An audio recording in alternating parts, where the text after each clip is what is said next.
Welcome to a challenge that will hopefully change your life the way it did for me. What a wonderful world.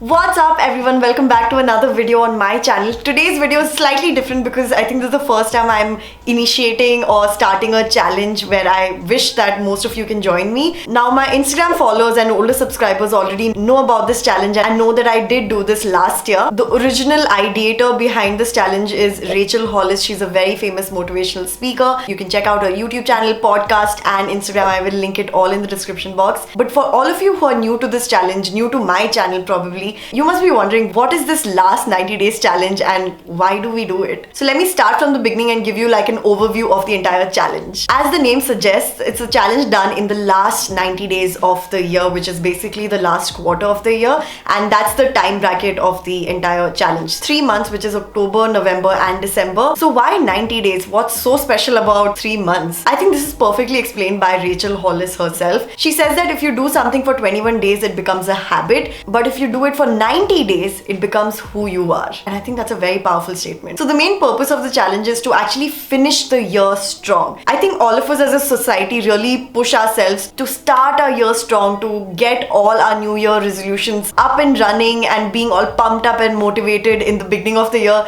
And of course, when we reach the middle of the year, it slowly slumps down, and by the time it's like September, October, we're already thinking of the next year. Whatever goals we had for that particular year, we're just like, it's just 3 more months, I'll just chill for now, and next year I will again start. I will start my new diet plan, I will go work out every day, I will start my new business, I will start my new YouTube channel. I mean, the excuses are endless. In fact, before doing this challenge last year, I used to think like this every single time. I'm that person who gets very pumped up about the new year resolutions, and it's like new year, new me. I'm sure all of us have heard of that phrase. And what I do is, by the time it's September, October, I'm like, you know, it's festive season, Diwali hai, mithai mein jitna khana kha lungi, bhaad mein jaye diet. I literally think like that. And then I'm like, oh, Christmas, family time, I'm not going to work out. Yes, I did have a plan to start my new video series, but it's okay, I'll do it in the next new year because only 2 months are left in this year. Let me know if you also relate to this, because that's something I've been doing for a long time until this challenge came and taught me to actually take these last 3 months by the reins and take control of it. So the idea here is to not just start the year strong, but also finish the year strong. Now I'm sure you must be thinking, Meghna, that's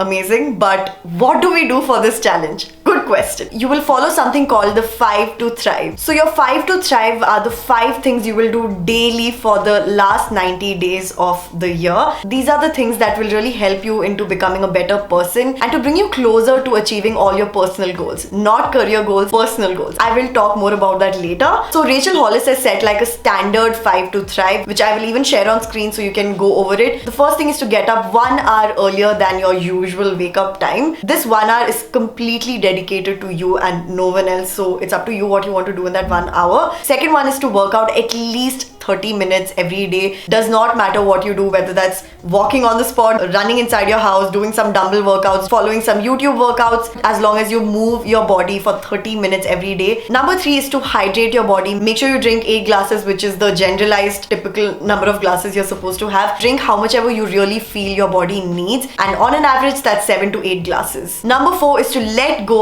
of one food category. I feel you should choose this very wisely. Don't give up on pizza if you're a person who actually doesn't eat pizza that much, right? Then there's no point of the challenge. Last year I actually gave up 3 food categories because I'm a little extra like that and I like to challenge myself more. So I gave up on all aerated drinks. I also gave up on chocolate. Anything chocolate, ice cream, chocolate bar, chocolate cake. And the third thing I gave up was chips, because that's again something I'm super addicted to and was very hard to give up 3 food categories. It's up to you how many ever you want to do it. Think of a food category that you know is actually harming your health or you know is not really good for you. So maybe you should actually think of giving up that for this challenge. Last but not the least is gratitude. Jot down 5 things you're grateful for every single day. Gratitude practice is something I've always advocated on my channel, in my videos, and something I really believe helps you to be a better person. So these are the standard 5 to Thrive. If you're completely clueless or are new to the challenge and don't know where to start, I think the standard 5 to Thrive shared by Rachel is a very good place to start. By all means, you can do that. But you can also create your own 5 to Thrive if you feel this doesn't hold true to you, or if you feel like you're already doing some of the things mentioned in the 5 to Thrive. You can remove that one thing. You can include your own version of 5 to Thrive. That's what I'm doing this year. Even last year, I tweaked it a bit according to my needs and my lifestyle. So this year also, I completely completely changed the 5 to Thrive for me. Just keep in mind when you're creating your own 5 to Thrive to actually keep it well balanced. Don't keep every goal of the 5 to Thrive related to your physical health. Think of your mental health, think of your spiritual health, which is why I really feel the standard 5 to Thrive is a good place to start if you're completely clueless, since that has a very balanced outlook of all the goals. But for me, I wanted it to be a bit more specific according to my personal goals. Number one in my 5 to Thrive is to practice dance for 1 hour. Now, even though all the 5 to Thrive are supposed to be done every single day, it's a daily practice, I did tweak it a bit and I made it 5 days, so I get Saturday and Sunday off. But 5 days I will be practicing dance for 1 hour. Number two is to let go of junk. I'm giving up on multiple food categories. So that's again aerated drinks, packaged chips, and processed sugary treats. So not just chocolates, even if it's gummy bears, I can't have it because it's a candy, it's processed. That also includes any type of ice cream. Last time I remember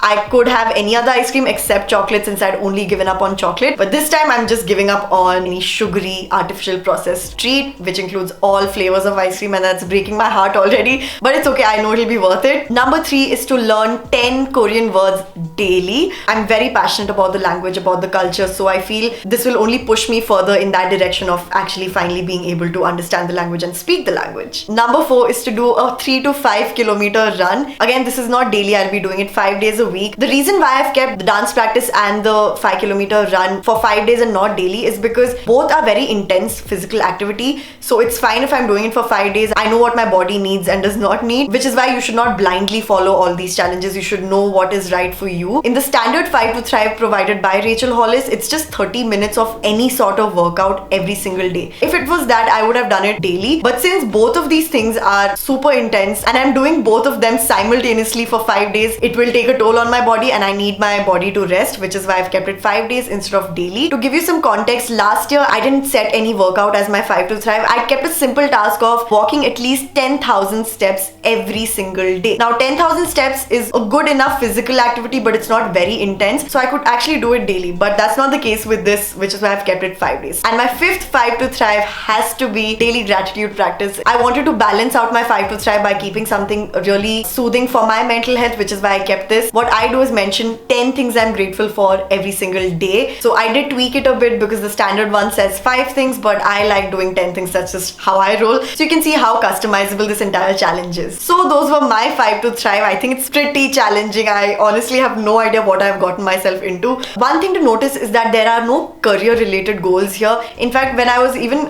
formulating my own 5 to Thrive, I was thinking if I should do something YouTube related, because it's definitely going to make my videos better, make my channel better, grow my channel more. But I know that'll just make it more stressful, and that's completely opposite to how this challenge should feel for you. So just stay away from any career related, work related goals. The sole purpose of this challenge is to do it for you, for your personal growth, for your mental health, and not for anyone else, not for your career, work, mama, papa, nothing. You're doing this for you. Just think of yourself, your mental health, your hobbies, and how you can further that with this challenge. Okay, so now that you understand what is the last 90 days challenge, what is the 5 to Thrive, I'm sure you must be wondering how you can actually take part in this challenge. It's quite simple: accountability. You can join this challenge with me by using the hashtag last 90 days with Megs, which is me. You can tag me in all your stories, your posts. I can share it on my page and we can just keep each other accountable. That's something that last year also I had a couple of you joining me, even though I didn't officially announce the challenge.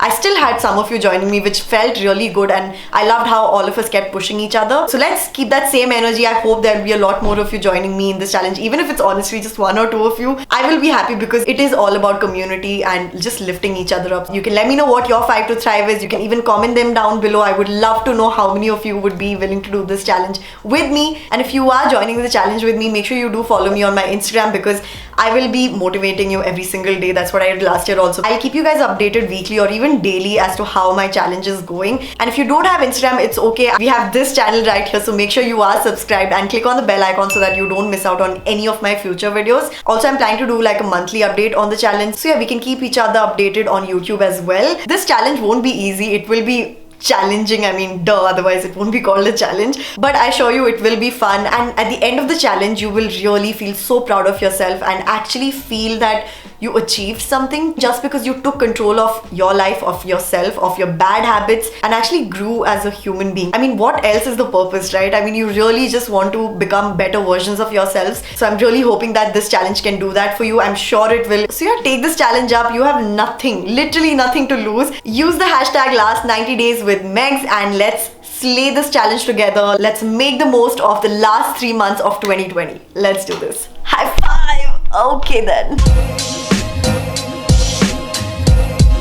What a wonderful world.